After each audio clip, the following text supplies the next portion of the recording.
Welcome to Nanak classes. दोस्तों, Nanak classes के YouTube channel पे आपका स्वागत है और आज हम स्टार्ट कर रहे हैं राजस्थान जीके की एक और क्लास जिसका नाम है हमारे सवाल आपके जवाब की मुख्य क्लास, जो रोज आपको 9 बजे प्राप्त होती है। 50 क्वेश्चनों के साथ आपको मिलती है हमारे सवाल आपके जवाब और राजस्थान जीके की बेहतरीन इंपॉर्टेंट आपको क्लास मिलती है। तो स्टार्ट करते हैं। इससे पहले इसको जल्दी से वीडियो को लाइक कर दो, शेयर कर दो।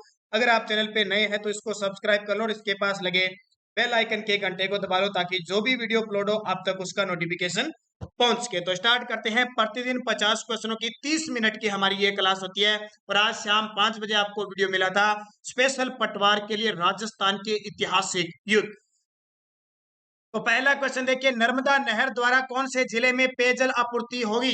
राजस्थान में नर्मदा नहर परियोजना से किन जिलों में पेयजल आपूर्ति होगी या लगातार ये काम करती जा रही है? तो राजस्थान के जब भी नर्मदा नहर का नाम आ जाए तो आपके दिमाग में आएगा जालोर और बाड़मेर। राजस्थान के दो ऐसे जिले हैं, कौन कौन सा? जालोर और बाड़मेर, जहां नर्मदा नहर परियोजना से क्या होती है? पेयजल और क्या होती है? सिंचाई होती है। अब इस ये नर्मदा नहर इतनी इंपॉर्टेंट क्यों है? क्योंकि क्यों इंपॉर्टेंट आपको पता है? इस नर्मदा नहर परियोजना का राजस्थान में जालोर और बाड़मेर में है। राजस्थान में घोषणा की गई है कि नर्मदा नहर परियोजना से जितनी भी सिंचाई होगी पूरी की पूरी 100% जो सिंचाई होगी वो फुहारा विधि से होगी। कौन सी? फुहारा विधि से, बूंद बूंद सिंचाई पद्धति से होगी, इसलिए एक खास बन जाती है।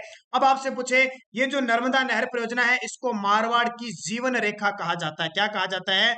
मारवाड़ की जीवन रेखा कहा जाता है। याद रखना, बहुत इंपॉर्टेंट है। मारवाड़ की जीवन रेखा कहा जाता है। ये संयुक्त परियोजना पूछ ले आपसे कभी, नर्मदा नहर परियोजना, तो ये गुजरात की, राजस्थान की, मध्य प्रदेश की और महाराष्ट्र, 4 राज्यों की संयुक्त परियोजना है।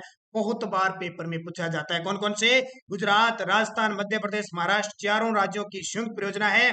यह सरदार सरोवर बांध से निकाली गई है। गुजरात के अंदर जो सरदार सरोवर बांध है ना, वहां से निकाला गया। इस नहर से राजस्थान में पता है पानी कितना मिलता है? राजस्थान का हिस्सा है महज 0.50 MAF। ध्यान रखना, 0.50 MAF राजस्थान का हिस्सा है। पेपर में डीपली से क्वेश्चन पूछे तो इस प्रकार पूछ सकते हैं। मैं सारी चीजें आपको बता रहा हूं, इंपॉर्टेंट है। और इसके लिए एक आंदोलन भी चला था जब ये नर्मदा जल विवाद प्राधिकरण हुआ था, नर्मदा बचाओ आंदोलन चला था। बाबा आमटे और अरुंधति राय मेधा पाटकर से ये चला था। इंपॉर्टेंट है। राजस्थान की पहली ऐसी परियोजना है जिससे संपूर्ण सिंचाई, फुहारा पद्धति कह दो, स्प्रिंकलर कह दो, बूंद बूंद कह दो, इजराइल तकनीक कह दो, कनाल प्रणाली कह दो, इजराइल पद्धति कह दो, कनाल प्रणाली कह दो। दोबारा फिर बता देता हूं, यह योजना 4 राज्यों की है। राजस्थान के जालोर और बाड़मेर जिले से लाभान्वित होते हैं। पहली बार 2008 में जालोर के सीलू गांव में पहली बार जल प्रभावित किया गया था। इसे बूंद बूंद सिंचाई पद्धति से 100% सिंचाई होती है। राजस्थान में इस नहर की लंबाई है वो 74 किलोमीटर है। कितनी? 74 किलोमीटर। इतनी चीजें आपको याद रखनी है। परीक्षा में जब भी सिंचाई परियोजना का नाम आता है सबसे पहले नर्मदा नहर और इंदिरा गांधी नहर का नाम आता है। तो अच्छे तरीके से पढ़ना, जो चीज इंपॉर्टेंट पूरी बताने वाली है मैं आपको क्लियर तरीके से बताऊंगा। दूसरा क्वेश्चन देखिए, तालाबों से राजस्थान में कितने प्रतिशत सिंचाई होती है? तालाबों से राजस्थान में कितने प्रतिशत सिंचाई होती है? अब ये क्वेश्चन कई विद्यार्थियों के कंफ्यूज करता है, ठीक है। हालांकि पेपर में कभी ऐसे नहीं पूछा जाता कि तालाबों से कितनी सिंचाई की जाती है, फिर भी एग्जाम में क्या पूछा जाता है मैं आपको बताता हूँ कि राजस्थान में सबसे ज्यादा जो सिंचाई की जाती है वो नलकूपों से की जाती है। 2 नंबर पे आता है नलकूप, उसके बाद में कुएं, फिर आती है नहरें, और फिर आते हैं तालाब, और फिर आते हैं अन्य। अन्य के अंदर झरने वगैरह आ जाते हैं, ठीक है। अब क्या देखो, नलकूप क्वेश्चन पेपर में आ गया, राजस्थान में सबसे ज्यादा सिंचाई होती है। ऑप्शन में आएगा नलकूप, कुएं, नहरें, तालाब। तो यहाँ पे कंफ्यूज मत होना। वर्तमान में मैं आपको ताजा आंकड़े बता देता हूँ। 2018-19 के जो कृषि आंकड़े आए हुए ना, उसके अनुसार सबसे ज्यादा नलकूपों से सिंचाई हो रही है। कितने प्रतिशत? 24.35%। ये सॉरी, 24 क्या, 48.70%। 48.70% आंकड़ा लिख लेना। उसके बाद में कुओं का जो आंकड़ा आया वो आया 24.57%। नहरों का जो आंकड़ा आया है वो 24.35%। उसके बाद में तालाबों का जो आंकड़ा आया है वो 0.42% आया, और अन्य का जो आंकड़ा है वो 1.96% आया। और टोटल कितना हो गया? 100%। इस आंकड़े को लिख लेना। वास्तविक सिंचित क्षेत्रफल बता रहा हूं, ये टोटल वर्तमान में ये कहानी है। और यहाँ पे उत्तर जो मानूंगा वो 0.7% मानूंगा, क्योंकि नजदीकी ऑप्शन 0.4 के नजदीक कौन सा 0.7% है। तो ये कंडीशन है, पेपर में प्रतिशत कभी नहीं पूछते। पेपर में क्या पूछेगा आपसे, पेपर से ऐसे पूछेगा, सबसे ज्यादा नलकूप, 2 नंबर पे कुएं, 3 नंबर पे नहरें, 4 नंबर पे तालाब, 5 पे अन्य आ जाएंगे झरने। अब देखो नलकूप से सर्वाधिक सिंचाई होती है कहाँ पे, ये जो आपका क्षेत्र है ना अलवर भरतपुर का इस साइड, कुओं से सबसे ज्यादा होती है जयपुर साइड, और नहरों से होती है श्री गंगानगर हनुमानगढ़ ये क्षेत्र, तालाबों से आपकी होती है भीलवाड़ा में, और अन्य जहाँ झरनों से है वो डूंगरपुर बांसवाड़ा में होती है। तो ये चीज आपको याद रखना है, यहाँ से क्वेश्चन पूछा जाता है, मैंने क्लियर आपको बता दिया। इसको आराम से आप लिख सकते हो, वीडियो रोक के लिख लेना, क्योंकि आपका आर्थिक समीक्षा और सबसे ज्यादा कृषि से क्वेश्चन आते आते हैं, और ये क्वेश्चन तो पक्का आता है, हालांकि आगे आ जाएगा। और कल ध्यान रखना, कल है संडे, संडे के दिन कल 9 बजे आपको, शाम 9 बजे 100 क्वेश्चन मिलेंगे। कितने? 100 क्वेश्चन। और 100 क्वेश्चन कौन से होंगे? 100 क्वेश्चन होंगे आरबीएससी की जो बुक आती है ना, आरबीएससी राजस्थान अध्ययन की बुक, कक्षा 7 के 100 क्वेश्चनों का निचोड़ होगा उसमें। 100 क्वेश्चन दूंगा, आरबीएससी की बुक राजस्थान अध्ययन की कक्षा 7 के वो 100 क्वेश्चन जो पूरी बुक का निचोड़ लेके आया हूं, वो आएगा 9 बजे। हर संडे के दिन आरबीएससी की बुक करवाई जाएगी आपसे। तो एक क्वेश्चन समझ गए। तीसरा, निम्न में से कौन सा जोड़ा सुमेलित नहीं है? निम्न में से कौन सा जोड़ा सुमेलित नहीं है? बेंथली सिंचाई परियोजना 12 की है, बिल्कुल सही है। चाकण सिंचाई परियोजना बूंदी की है, ये भी बिल्कुल सही है। बांडी सेंधड़ा सिंचाई परियोजना जालोर की है, ये भी बिल्कुल सही है। लेकिन सूकली सिंचाई परियोजना पाली की नहीं है। तो ध्यान रखना, पाली में नहीं है ये सूकली सिंचाई परियोजना, ये सिरोही जिले के अंदर है। सूकली नदी कहाँ पे? सूकली। ये सूकली नदी कहाँ बहती है? ये सूकली नदी पश्चिमी बनास की सहायक नदी है, जो सिरोही के नया सनावारा से निकलती है। तो सूकली सिंचाई परियोजना पाली की नहीं है, बल्कि किसकी? सिरोही की। तो कितना इंपॉर्टेंट है देखो पेपर में, बेंथली, बारां, चाकन, बूंदी, बांडी, जालोर, सूकली, सिरोही। तो इसका उत्तर ये हो जाएगा। तीसरा, निम्न में से कौन सा कथन सत्य? अब कई विद्यार्थी कहते हैं कि सर थोड़ा और गहराई से करो, तो ध्यान रखना, एक तो जीरो लेवल से हम चल के जाते हैं एकदम बढ़िया। आजकल आपने पेपर देखा होगा, बड़ा आसान पेपर आ रहा है, फिर भी गलत हो रहा है। लेवल आपका सही रहेगा एकदम, जो पेपर में क्वेश्चन आ जाएगा, ठीक है। दूसरी बात, कोई कहता है कि सर और एक क्वेश्चन को ज्यादा बताइए, तो मैं लिमिट रखूंगा 30 मिनट में 50 क्वेश्चन, इससे ज्यादा नहीं जाऊंगा, वो अच्छी बात नहीं है, फिर वीडियो बहुत लंबा होता है। अब अगर इसी क्वेश्चन 50 क्वेश्चनों को अगर मैं 1 घंटा लगाऊं, तो ये अच्छी बात नहीं है, ध्यान रखना। तो समय का भी सदुपयोग करना है, जो मुख्य बातें उसी पे चर्चा करें, क्योंकि हमें रोज लेके तो आना है 9 बजे, ये बात है। निम्न में से कौन सा कथन सत्य नहीं है? देखो, कुएं व नलकूप राजस्थान में सिंचाई के प्रमुख साधन है, बिल्कुल ये बात सही है। गंग नहर का निर्माण 1927 को हुआ था, पूर्ण हुआ था, ये भी बात सही है। इंदिरा गांधी नहर के जल का उपयोग सिर्फ सिंचाई के लिए होता है, ये गलत बात है, सिंचाई के लिए नहीं होता। सिंचाई के लिए तो 8 जिलों में होता है, जबकि 10 जिलों में पेयजल के लिए काम आता है। ये किसके लिए? 10 जिलों में पेयजल और 8 जिलों में से सिंचाई होती है। ये 2 बातें ध्यान रखना। खड़ीन शुष्क राजस्थान में जल संरक्षण की परंपरागत विधि है, बिल्कुल बात सही है। तो उत्तर हो जाएगा इंदिरा गांधी नहर वाला। तो समझ गए आगे ना, देखो बहुत बढ़िया चीज है। अभी 10 से 15 क्वेश्चन में इसी पे तथ्य पर आधारित दूंगा, ताकि आप बढ़िया तरीके से टॉपिक वाइज समझ को। और पटवार की नवीन योजना का वीडियो मिल गया आपको, ठीक है। एक दिन आपको राजस्थान पटवार के लिए करंट की क्लास मिलेगी शाम 5 बजे। एक दिन आपको पटवार का जो सिलेबस है राजस्थान जीके, उसकी क्लास मिलेगी। जैसे आज 5 बजे आपको राजस्थान के ऐतिहासिक युद्ध मिले, उसी हिसाब से आपको टॉपिक मिलते रहेंगे। 5वां क्वेश्चन देखिए, ज्वाई परियोजना से लाभान्वित नहीं होने वाला जिला है। ये देखिए, ज्वाई नदी पर पाली में है, ठीक है। ज्वाई नदी कहाँ पे है? पाली में।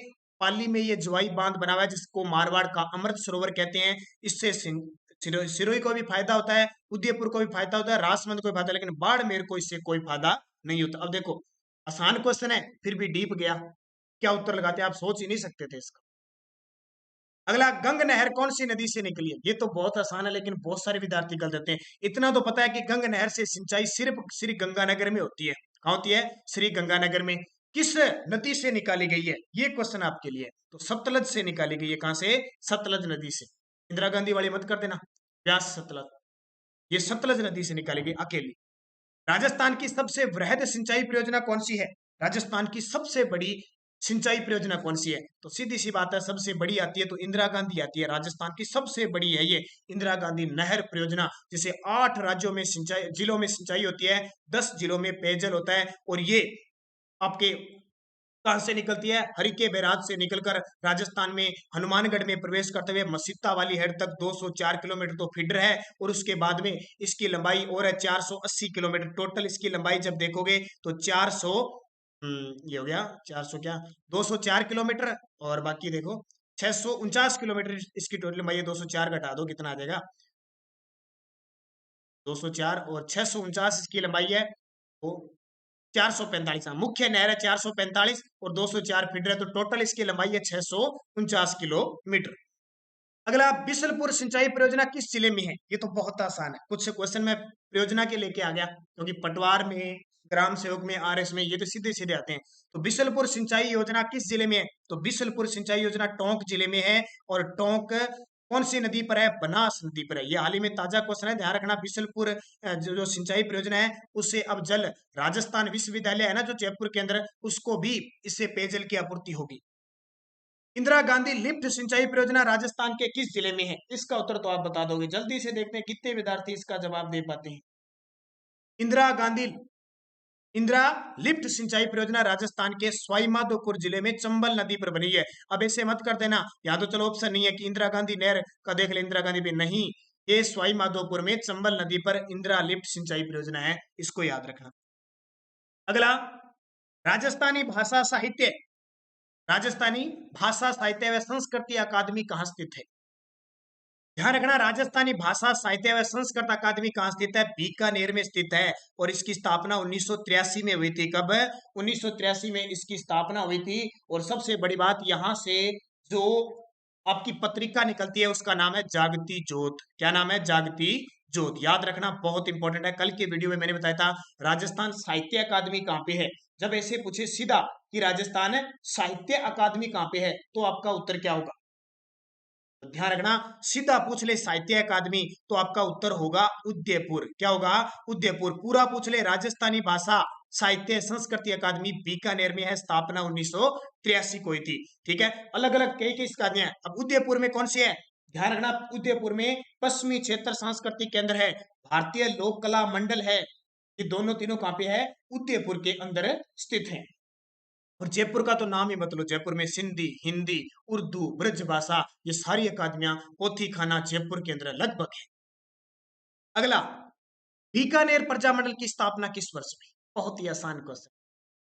बीकानेर प्रजामंडल की स्थापना 1936 को हुई थी। मग्गा राम, डॉक्टर मग्गा राम वैद्य के द्वारा इसकी स्थापना की गई थी। और इसकी स्थापना जो हुई थी वो ध्यान रखना अभी कलकत्ता में हुई थी, बीकानेर से बाहर हुई थी, कलकत्ता में। अब मुझे कमेंट करके बताओगे कि सिरोही प्रजामंडल की स्थापना कहाँ हुई थी? इसकी सिरोही प्रजामंडल की स्थापना कहाँ हुई थी? और कल एक क्वेश्चन था थोड़ा सा गड़बड़ा गया था, वो स्वाई जयसिंह वाला था ना, वो गड़बड़ा तो क्या गया, थोड़ा सा मैं मिस्टेक, मैंने आगरा को देखा नहीं। स्वाई जयसिंह ने 5 वेधशालाएं बनाई थी। ठीक है, जयपुर, एक तो कहां बनाई थी? जयपुर में। एक बनाई थी मथुरा में, एक बनाई थी उज्जैन में। ठीक है, उसके अलावा एक बनाई थी बनारस में, इस बनारस को वाराणसी कहते हैं, काशी कहते हैं। एक दिल्ली में बनाई थी वो। ठीक है, मेरे देखने में मिस्टेक हो गई थी, और कई बार मैं क्वेश्चन को बोलने में मिस्टेक हो जाती है। जैसे आज सुबह करंट अफेयर्स की क्लास थी, उसमें मैंने लिखना तो 1 अक्टूबर था और लिख दिया वहां पे 1 जुलाई। 1 अक्टूबर को वृद्धजन दिवस मनाते हैं, मुझे पता है। आज 2 अक्टूबर को गांधी जयंती है, मुझे पता है। लेकिन फिर भी कई बार मिस्टेक हो जाती है, लिखा गलती से जाता है, तो ये मानवीय भूल होती है। इस मानवीय भूल को स्वीकार करना आपका धर्म बनता है।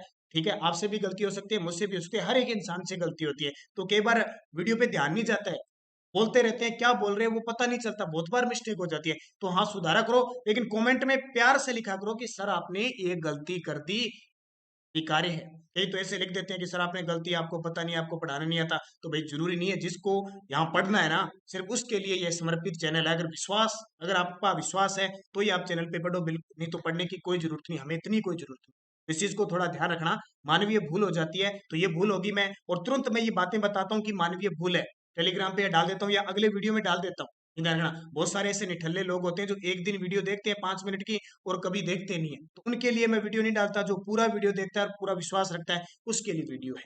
ये मानवीय भूल है, थोड़ी सी ध्यान रखना, क्योंकि मुझे क्लियर है जयपुर, मथुरा, उज्जैन, दिल्ली, बनारस, मैं कोई अकेला यूट्यूब पे वीडियो नहीं बनाता, मैं क्लासें भी कोचिंग की अटेंड करता हूँ ऑफलाइन, तो वहाँ हर एक चीज पहलू पे नजर होती है। तो ये थोड़ी सी कॉमन सेंस लगाया करो, आप सब शिक्षित होते हो फिर भी, लेकिन कमेंट में जरूर बता दिया करो कि सर आपने ये गलती की है, बिल्कुल ये स्वीकार होगी।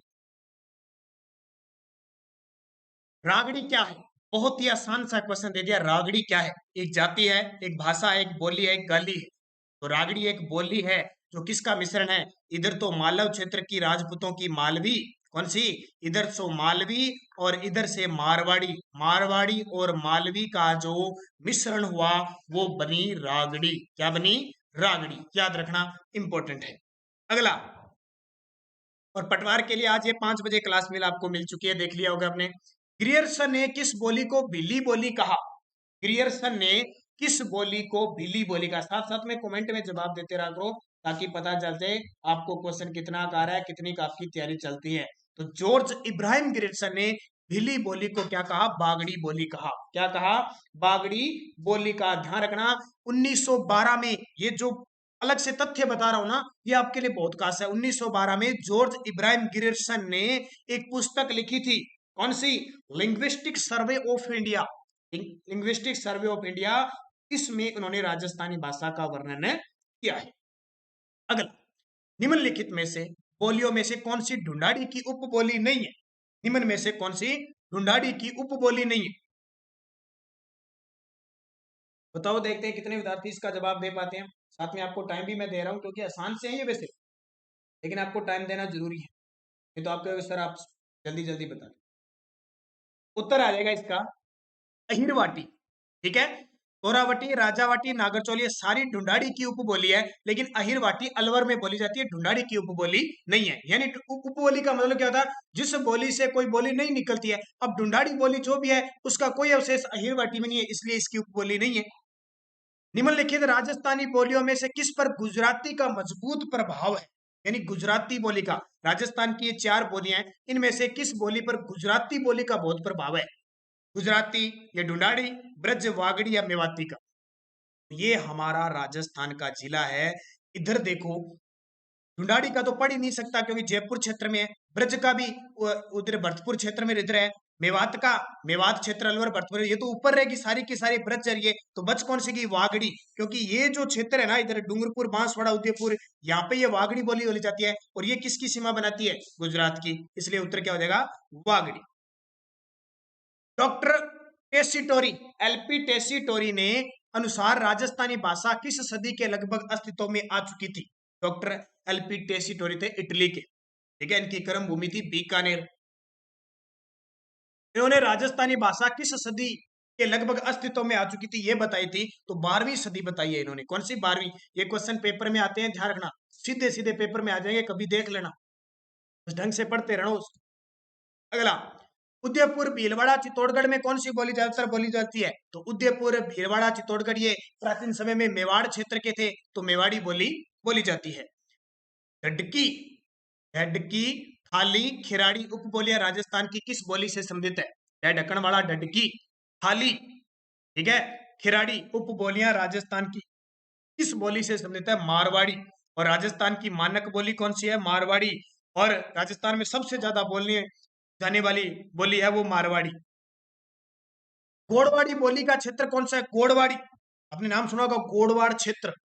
लूणी नदी के प्रवाह क्षेत्र को गोड़वाड़ कहते हैं। अब अलवर में लूणी नहीं जाती, बूंदी में लूणी नहीं जाती, और चूरू में नहीं जाती, तो उत्तर क्या आ जाएगा? सिरोही। सिरोही में ध्यान रखना, सिरोही में देवड़ावाटी भी बोली जाती है, एक मारवाड़ी की उपबोली है, वो भी कहाँ बोली जाती है? देवड़ावाटी और गोड़वाड़ी दोनों सिरोही में होती है। वैसे गोड़वाड़ी तो पाली, जालोर, इन क्षेत्र सभी में बोली जाती है, लेकिन ऑप्शन देखना है अपने पास, तो उत्तर क्या आ जाएगा? ऐसे प्रश्न को काटना है, फिर आएगा। तोरावटी, काडेठा, राजावटी बोलियों का संबंध किस क्षेत्र से है? तोरावटी का नाम आते ही आपके दिमाग में क्या जाएगा? ढूंढाड़ी से। ढूंढाड़ी की उपबोली आई है तोरावटी, काठेटा, राजावटी, अभी बता के गया हूं। ढूंढाड़ी सही रूप से जयपुर क्षेत्र में बोली जाती है। जयपुर में कुछ हिस्सा दोसा का है, इस प्रकार का प्रॉपर रूप से इन क्षेत्रों में है। बाकी इनकी उपबोलियां हैं। भीलों के गौरी नृत्य का अन्य नाम क्या है? भीलों की जो गौरी नृत्य है ना, उसका अन्य नाम क्या है? फिर बताता हूं।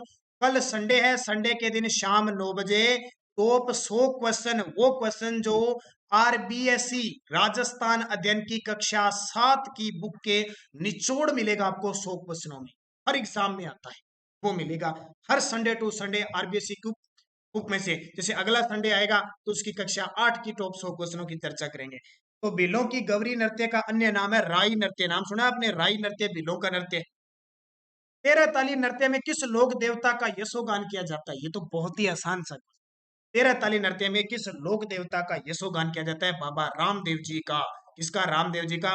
13 ताली नृत्य कामड़ जाति की महिलाएं मंजीरा वाद्य यंत्र के साथ करती है। ध्यान रखना, 13 ताली नृत्य का जो जन्म स्थान है वो पादरली गांव, यानी यहां से इसकी शुरुआत होती है। पादरली गांव पाली से ये स्टार्ट होता है। कौन सा? 13 ताली नृत्य। और रामदेव जी के आराध्य में ये नृत्य किया जाता है। बम्ब नृत्य कहाँ का प्रसिद्ध है? बम्ब या बम्ब रसिया कह दो, कहाँ का प्रसिद्ध है?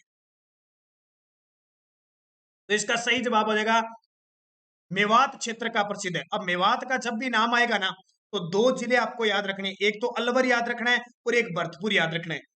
मेवात क्षेत्र में, ठीक है, या मेव जाति रहती है, अलवर और भरतपुर में ये बम नृत्य किया जाता है। तो कहाँ का प्रसिद्ध है?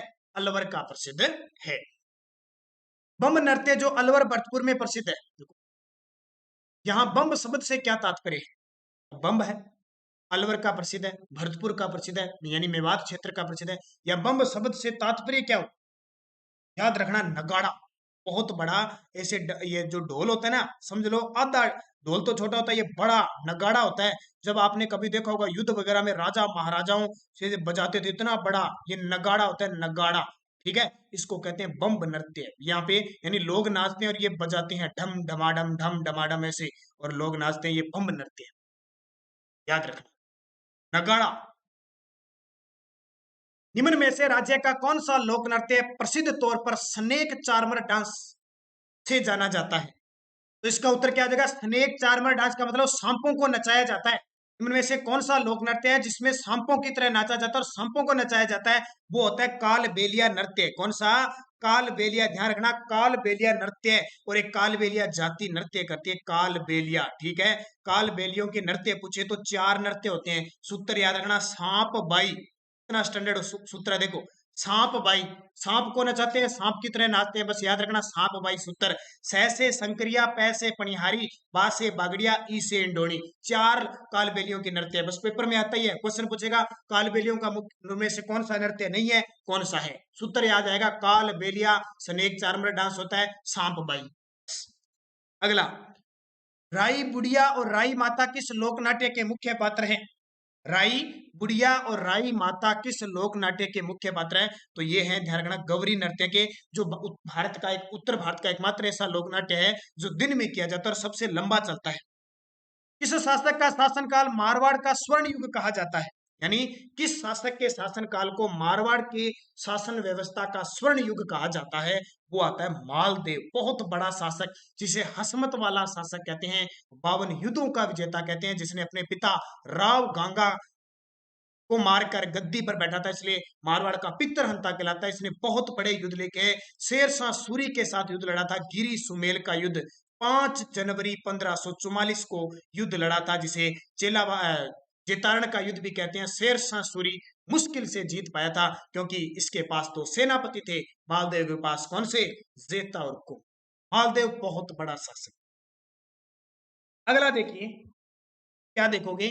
निम्न में से कौन सा लोक नृत्य में किसी वाद्य यंत्र का प्रयोग ही नहीं होता है? तो ये बताइए आपको, निम्न में से किस लोक नृत्य में किसी भी प्रकार क्या चीज प्रयोग नहीं होता है, वाद्य यंत्र नहीं बजाया जाता कोई भी? तो वो तो वालर नृत्य है ही। वालर नृत्य कौन सी जनजाति करती है?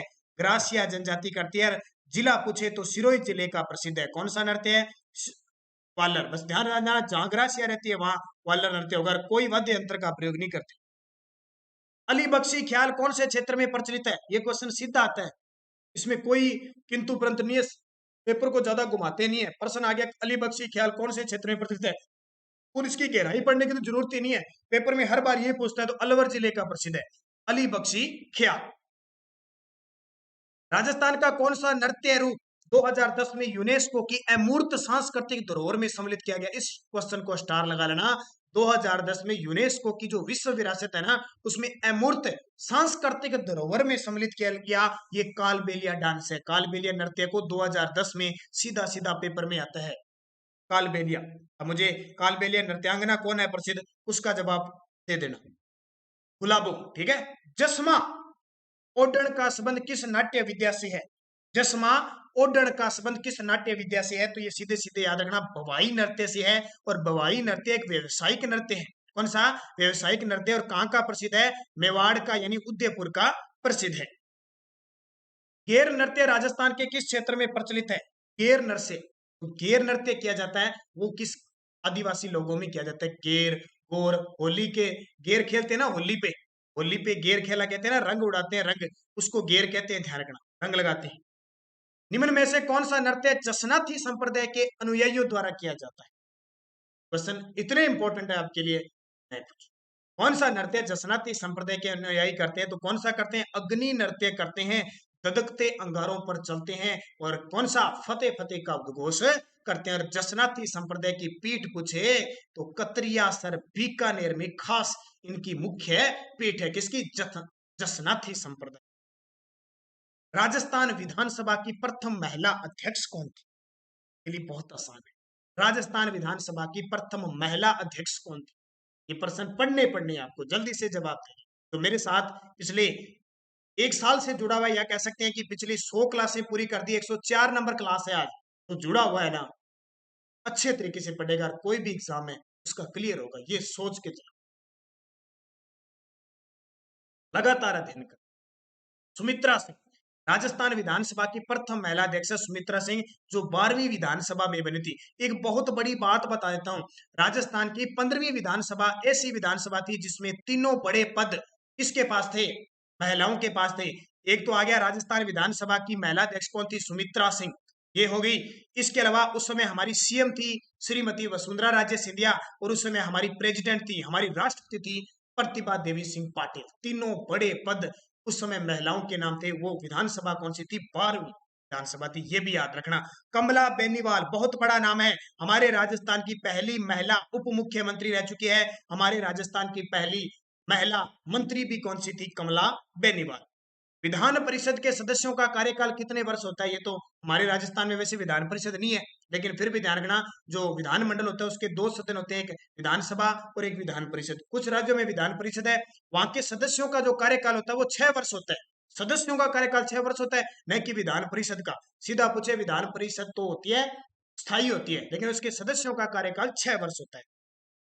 अगला देखिए, संविधान के अनुच्छेद 170 के अनुसार, अनुच्छेद पढ़ लेना, संविधान के अनुच्छेद 170 के अनुसार प्रत्येक राज्य की विधानसभा, जिसको हम निम्न सदन कहते हैं, अधिकतम कितने सदस्य हो सकते हैं?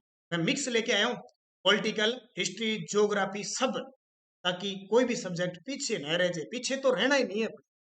170 अनुच्छेद के अनुसार राज्य की विधानसभा है ना, उसके अधिकतम कितने सदस्य हो सकते हैं? तो 500 से ज्यादा नहीं होने चाहिए, ठीक है, 500 से ज्यादा नहीं होने चाहिए, और 60 से कम नहीं होने चाहिए। 500 से ज्यादा ना हो, 60 से कम ना हो। लेकिन कुछ राज्य है, सिक्किम है, मिजोरम है, तो कुछ गोवा वगैरह अपवाद है, ध्यान रखना, लेकिन 60 से कम नहीं होनी चाहिए, क्योंकि वहां जनसंख्या कम है। इनका निर्धारण कहां से होता है? जनसंख्या के आधार पर। सबसे ज्यादा यूपी के अंदर है 403 विधानसभा सीटें, और हमारे राजस्थान में विधानसभा सीट है 200, ये याद रखना। अगला, सन 1952 के परिसीमन आयोग ने राजस्थान विधानसभा की सदस्य संख्या कितनी निर्धारित की थी? 1952 में परिसीमन आयोग सीटें निर्धारित करता है, राजस्थान विधानसभा की सदस्य संख्या कितनी निर्धारित की थी? तो ध्यान रखना, 160 की थी। कितनी की थी? 160 की थी। पहले आम चुनाव हमारे 160 सीटों पे हुए थे, दूसरे आम चुनाव के बाद में कितने हो गए? आम चुनाव के बाद 176 हो गए। चौथी विधानसभा में हमारी सीटें होगी 184, और छठी विधानसभा में हमारी सीटें होगी 200। वर्तमान में राजस्थान विधानसभा की सीटें कितनी है? 200। राजस्थान में प्रथम निर्वाचित लोकतांत्रिक सरकार का गठन कब हुआ? राजस्थान में प्रथम निर्वाचित लोकतांत्रिक सरकार का गठन हुआ, यानी जनता के द्वारा चुनकर प्रतिनिधि कहते हैं और फिर सरकार बनी थी, उसका गठन कब हुआ था? 3 मार्च 1952 को। 3 मार्च 1952 को इस दिन इसकी बैठक हो गई थी, याद रखना। और राजस्थान के प्रथम पूछे लोकतांत्रिक या पूछे निर्वाचित मुख्यमंत्री कौन थे? टीकाराम पालीवाल। एक व्यक्ति बिना राजस्थान विधानसभा का सदस्य होते हुए भी कितने मास तक राजस्थान में मंत्री रह सकता है? एक व्यक्ति बिना राजस्थान यानी विधानसभा का सदस्य नहीं और उसे मंत्री बना दिया, तो वो कितने समय तक मंत्री रह सकता है? 6 माह तक मंत्री रह सकता है। उसके अंदर अंदर 6 माह के अंदर उन्हें विधानसभा सदस्य की शपथ लेनी होती है, कहीं से भी उपचुनाव जीत के या कैसे जीत के, ठीक है, जीत कर लेनी होती है। अगर नहीं लेता है तो उसे त्याग पत्र देना पड़ता है। राजस्थान की प्रथम महिला विधायक थी, राजस्थान की प्रथम महिला विधायक कौन थी? क्वेश्चन आ गया, तो यशोदा देवी थी। 1953 में बांसवाड़ा से ये विधायक बनी थी, स्वतंत्र प्रजातंत्र पार्टी से बनी थी। अब कई क्वेश्चन आ जाते हैं कि राजस्थान की प्रथम महिला विधायक तो यशोदा देवी थी, राजस्थान की प्रथम लोकसभा सांसद कौन सी थी? राजस्थान की प्रथम लोकसभा महिला सांसद, महिला की बात कर रहा हूं, तो वो थी, ध्यान रखना, कौन? यशोदा देवी तो विधायक होगी। लोकसभा पूछे तो गायत्री देवी थी। कौन थी? गायत्री देवी 1962 में बनी थी। और फिर आपसे पूछे राजस्थान की प्रथम महिला राज्यसभा सांसद कौन थी, तो वो थी भार्गव थी। भार्गव नाम भूल गया मैं, क्या है, भार्गव, ठीक है, भार्गव थी, भार्गव थी, 1952 में बनी थी। उसका थोड़ा सा नाम मैं भूल गया आगे, शारदा भार्गव, सॉरी, शारदा भार्गव पहली थी। और विधायक कौन थी? यशोदा देवी। तो ये दोनों तीनों पेपर में आती है। अगला, विधानसभा चुनाव में अस्पष्ट बहुमत के कारण राजस्थान में पहली बार राष्ट्रपति शासन कब लागू किया गया? ये तो मैंने कल भी बताया था। पहली बार हमारे राजस्थान में राष्ट्रपति शासन लागू हुआ था 1967 में। कब? 1967 में लागू हुआ था। दूसरा देखो, पहला 1967, दूसरा 1977, तीसरा 1980 और चौथा 1992। पेपर में आते हैं। राजस्थान में कितनी बार अब तक राष्ट्रपति शासन लगा है? 4 बार। इस विधानसभा चुनाव में राजस्थान विधानसभा की सदस्य संख्या 184 से बढ़ाकर 200 कर दी। अब ये तो मैंने बताया था, आप बता दो मुझे जल्दी से, अभी बताया तुरंत।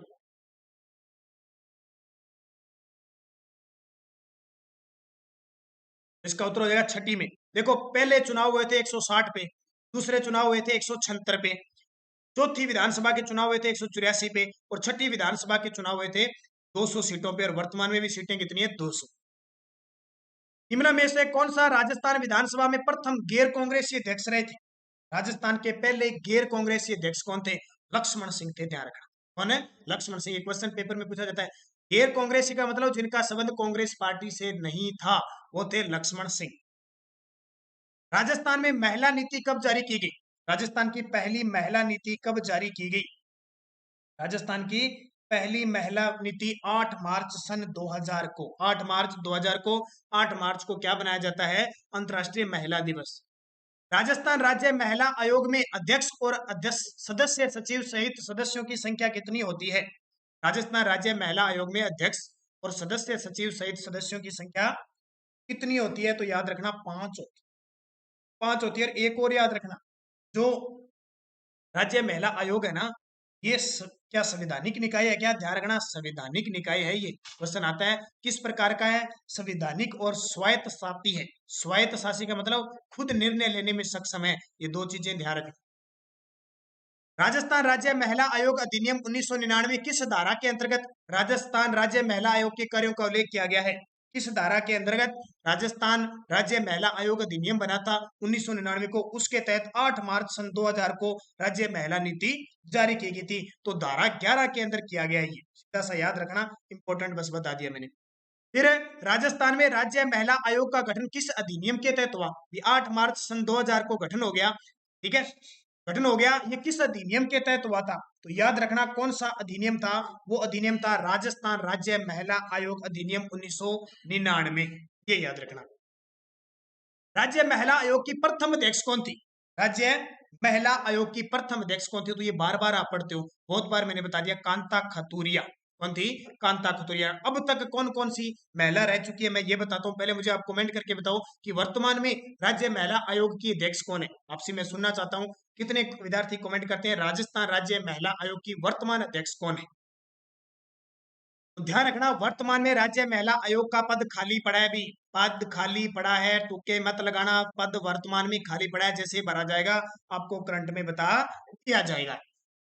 राज्य महिला आयोग सर्जित हुआ था, राज्य महिला आयोग सर्जित हुआ था संविधान में संशोधन से, राज्य मंत्रिमंडल के फैसले से, राज्य के राज्यपाल के आदेश से, या विधानसभा द्वारा पारित अधिनियम से? तो मैंने अभी बताया विधानसभा द्वारा पारित 1999 के अधिनियम से ये राज्य महिला आयोग सर्जित हुआ था, जिसका गठन सन 2000 में हुआ। आज का अंतिम क्वेश्चन बहुत ही शानदार क्वेश्चन है, राजस्थान राज्य महिला आयोग का गठन कब किया गया? राजस्थान राज्य महिला आयोग का गठन किया गया 15 मई 1999 को। बहुत इंपॉर्टेंट क्वेश्चन है ये। 15 मई 1999 को गठन हुआ। और जो पीछे क्वेश्चन था वो महिला नीति थी। राज्य महिला नीति कब जारी की गई? तो आपका उत्तर हो जाएगा 8 मार्च 2000 को। और आपसे पूछे राज्य महिला आयोग का गठन हुआ था, वो 15 मई 1999 को हुआ था। तो ये आपके कितने क्वेश्चन हो गए? 50 क्वेश्चन जो डेली के आपको फिक्स मिलते मिलते हैं। बस आप इस वीडियो को ज्यादा से ज्यादा शेयर करें, लाइक करें, सपोर्ट करें, ताकि हम निरंतर आपको ये वीडियो दे सकें, क्योंकि आप सबकी सपोर्ट, स्नेह, प्यार और आशीर्वाद ही एक ऐसा है कि हमें रोज 9 बजे ये कहता है कि बच्चों के लिए वीडियो देना है तो देना ही है। कल मैंने एक क्वेश्चन आपसे पूछा था कि ख्वाजा मोइनुद्दीन चिश्ती की दरगाह पे अब की बार जो उर्स लगा है वो 809वां उर्स लगा है, ध्यान रखना। कौन सा? एक विद्यार्थी ने 806वां दिया था, वो ध्यान रखना।